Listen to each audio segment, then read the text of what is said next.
Eu tenho vivido muitas lutas que têm causado feridas dentro de mim, e cheguei a perguntar-me: onde estavas tu? Pensei em parar em meio à aflição, querendo, Senhor, sentir a tua mão, buscando em ti uma direção.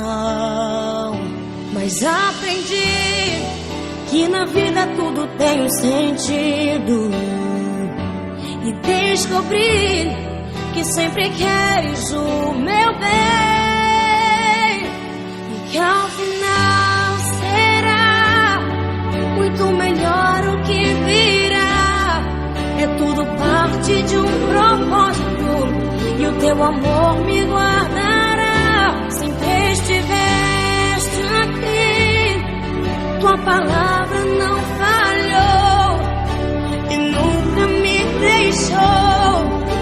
Descanso minha confiança em ti.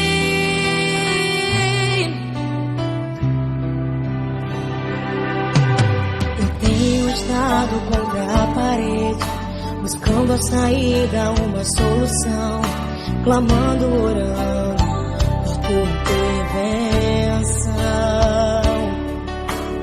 Quando tu queres, falas de uma vez, em outras com teu silêncio deparei.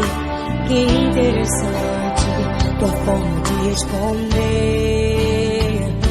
Mas aprendi que tudo que há